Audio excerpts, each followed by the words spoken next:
As a disclaimer, the following stories may be disturbing for some viewers. Viewers' discretion is advised. It was the end of my senior year of high school, and the school was buzzing with excitement for the annual senior prank. Our class had been planning this for months, and it was supposed to be the best prank in the school's history. Our class president, Alex, had come up with the idea of turning the school into a haunted house for the day. We had spent weeks building fake walls, creating fake blood, and setting up fake jump scares around the school. The day of the prank arrived, and I was feeling both nervous and excited. I arrived at school early with the rest of the senior class to set up. The hallways were empty and quiet as we quickly got to work. It was dark and eerie as we hung fake cobwebs and placed fake spiders all around the school. As the day went on, the prank was a huge success. The students and teachers were scared out of their wits, and the entire school was buzzing with excitement. We all laughed and joked about the different scares we had given people throughout the day. However, as the day came to a close, something strange started to happen. The prank had ended, and the school was emptying out. As I was walking down the hallway, I heard a strange noise coming from one of the classrooms. I stopped in my tracks, listening carefully. "Help! Someone, please help me," the voice cried out. I hesitated for a moment before cautiously making my way towards the source of the noise. As I approached the classroom, the door slowly creaked open. Inside, I saw Lisa, one of my classmates, tied up with rope and gagged. "Please help me," she muffled through the gag. "They took me." I was frozen in fear as I tried to process what was happening. Who had done this to her? Why had they taken her?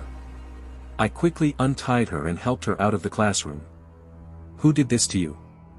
I asked, my voice shaking. "I don't know," she replied, tears streaming down her face. I was walking down the hallway, and someone grabbed me from behind. They knocked me out, and when I woke up, I was tied up in that room. I couldn't believe what I was hearing. How could someone do this on a day like today? We quickly made our way to the principal's office, and the police were called. As the police investigated, they found that the ropes that had been used to tie her up were the same ones we had used for the prank. The fake blood and other props were scattered throughout the room, and it was clear that whoever had done this had used our prank as a cover-up. The police questioned all of the seniors who had participated in the prank, but no one had any information on who could have done this. The entire school was in shock, and everyone was left wondering who could have committed such a heinous act.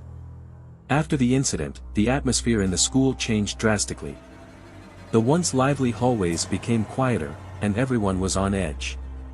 The teachers were more cautious, and students were more aware of their surroundings. Even though the perpetrator had not been found, the school and the police were still on high alert. As the weeks went on, the police investigation continued, but no leads were found. Lisa, the girl who had been kidnapped, never fully recovered from the trauma, and she ended up transferring to a different school. The incident cast a dark shadow over our entire senior class, and we were all left wondering what kind of person could have done something so evil. As the weeks went by, rumors started to circulate around the school. Some students believed that it was an outsider who had come to the school to commit the crime. Others believed that it was someone from our own senior class who had a grudge against the girl. No one knew for sure, but the rumors only added to the fear and tension that had taken over the school. It wasn't until a few months later that a suspect was finally identified. It turned out to be one of our classmates, someone who had participated in the senior prank. His name was Kyle, and he had always been a quiet kid who kept to himself. No one had ever suspected him of being capable of something like this. The police discovered that Kyle had a history of mental health issues and had been seeing a therapist for years. They believed that the stress and pressure of senior year had triggered something in him, and he had snapped. It was a shocking revelation, and everyone in the school was left reeling. Lisa and the school decided not to press charges on Kyle. They believed that he was already facing a lifetime of punishment, and they didn't want to prolong the suffering for anyone involved. It was a difficult decision, but ultimately, they believed it was the right one. The incident had left a lasting impact on everyone in the school, but in time, things started to return to normal. The hallways became lively once again, and the fear and tension slowly dissipated. The senior class graduated and moved on to the next chapter of their lives, but the lessons learned from that day would stay with them forever. It was a typical Tuesday morning at my high school. I was rushing to get to my first class when I noticed something odd. The hallways were eerily quiet, and there was an unsettling feeling in the air. As I walked into my classroom, I could tell that something was off. The teacher was frantically typing on her computer, and the students were whispering nervously to each other. "What's going on?" I asked, trying to keep my voice steady. The teacher looked up at me, her eyes wide with fear. "We've received a threat," she said, her voice trembling. "Someone has threatened to harm the students and staff." I felt a chill run down my spine as the gravity of the situation sank in. The school was on lockdown, and police officers were swarming the building. It was a tense and nerve-wracking day, and it was only the beginning of a series of events that would haunt our school for months to come. Over the next few weeks, the threats continued to pour in. Notes were found in lockers, messages were scrawled on bathroom walls, and rumors circulated about a group of students who were planning a violent attack. As the tension grew, so did the rumors. Some students claimed to have seen strange figures lurking in the hallways at night. Others reported hearing unexplained noises coming from empty classrooms. Despite the heightened security measures and increased police presence, the threats continued. It felt like we were living in a horror movie, and we couldn't escape the constant fear and anxiety. Then, one day, the rumors became reality. It was a Friday afternoon, and the school was getting ready for a pep rally. The gym was packed with students, and the excitement was palpable. But as the cheerleaders began their routine, something went horribly wrong. A loud explosion rocked the gym, and chaos erupted. Screams filled the air as students ran for the exits, trying to escape the building. I was one of the lucky ones. I managed to make it out of the gym unharmed, but many of my classmates were not so lucky. In the aftermath of the attack, several students were injured, and one was killed. The entire school was in mourning, and the sense of loss and grief was overwhelming. It was a tragedy that shook our community to its core, and it left us all wondering, who could have done such a thing? The investigation into the attack was long and grueling. The police questioned everyone from students to teachers to janitors. But despite their efforts, they could not find any leads. As the months passed, the school began to heal. The gym was repaired, and life returned to some semblance of normalcy. But there was always a sense of unease, a feeling that the danger was still lurking in the shadows. The tragedy at my high school, which we would later refer to as the Pep Rally Massacre, left a scar on our community that we are still trying to heal. The attack claimed the lives of 3 students and injured dozens more. It was a horrific event that changed our lives forever. After months of investigation, the police finally identified the person responsible for the attack.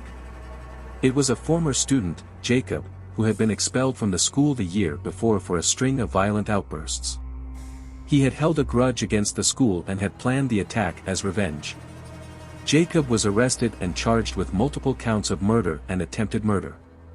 But when he was brought to trial, he denied any involvement in the attack. In court, Jacob claimed that he had been framed, and that the real perpetrators were still out there. He insisted that he was innocent, and that the police had rushed to judgment in their eagerness to find someone to blame. The trial was long and grueling, with both sides presenting compelling evidence and witnesses. But in the end, the jury found Jacob guilty of all charges, and he was sentenced to life in prison. As I reflect on the events that transpired at my high school, I can't help but wonder if there is more to the story than we know. Was Jacob truly the only person involved in the attack? Did he act alone, or were there others who helped him plan and execute the massacre? Despite the closure that came with Jacob's conviction, there are still many unanswered questions. And as we continue to heal and rebuild, we can only hope that someday, the truth will finally be revealed. I still remember the day like it was yesterday. It was a typical Friday morning, and the sun was shining brightly through the windows of my high school. The halls were buzzing with excitement, as students and teachers alike were preparing for the big event of the day, the annual talent show. I had been practicing for weeks, and I was feeling confident that my performance would be a hit. As I made my way to my first period class, I couldn't help but feel a sense of anticipation and excitement building inside of me. But as the day progressed, things began to take a dark turn. During lunch, a group of students got into a heated argument that quickly turned physical. Teachers and security guards rushed in to break up the fight, but the damage had already been done. One of the students had suffered a serious head injury and had to be rushed to the hospital. As the day wore on, tensions continued to run high. Rumors began to circulate that the fight had been a gang-related incident, and that retaliation was imminent. The atmosphere in the school grew increasingly tense, and I couldn't help but feel a sense of unease. But nothing could have prepared me for what happened next. It was during the talent show that things took a turn for the worse. The gymnasium was packed with students, parents, and teachers, all eager to see the performances. I had just finished my act and was making my way back to my seat when I heard a loud bang. At first, I thought it was just part of the show, maybe someone had dropped a microphone or a piece of equipment. But then I heard it again, and this time, it was accompanied by screams. I turned around to see what was happening, and my heart stopped. Standing at the entrance to the gymnasium was a figure dressed in black, holding what looked like a gun. The room erupted in chaos as people began to scramble for cover. Some tried to make a run for it, while others ducked behind chairs and tables. The sound of gunfire filled the air, and I could see people falling to the ground around me. I felt paralyzed with fear as I watched the scene unfold before my eyes. I didn't know what to do or where to go. All I could do was pray that I wouldn't be the next one to be hit. But somehow, I managed to make it out of the gymnasium and into the hallway. I could hear screams and gunshots coming from behind me, and I knew that I needed to get as far away from the danger as possible.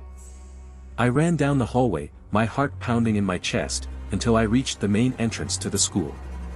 It was chaos outside as well, with police cars and ambulances everywhere.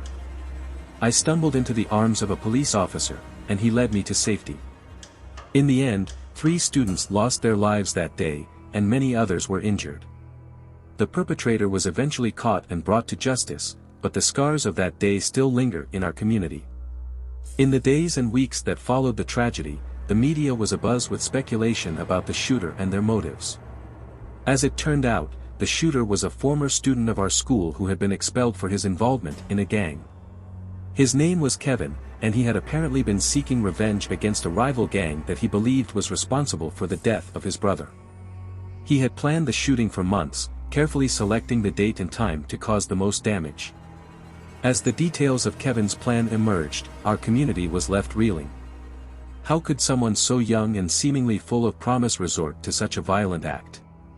And how could we prevent something like this from ever happening again? The school implemented several new safety measures, including security cameras and metal detectors at every entrance. Students were required to wear ID badges at all times, and all visitors had to be signed in and escorted by a staff member. But despite these measures, the fear and trauma of that day continued to linger. Some students transferred to other schools, while others struggled to cope with the aftermath of the shooting. As for Kevin, he was eventually convicted of multiple counts of murder and sentenced to life in prison without the possibility of parole. But even as he sits behind bars, we are left with a lingering sense of unease, the knowledge that someone among us was capable of such a senseless act of violence. In the years since the shooting, our school has worked hard to move forward and create a sense of unity and healing.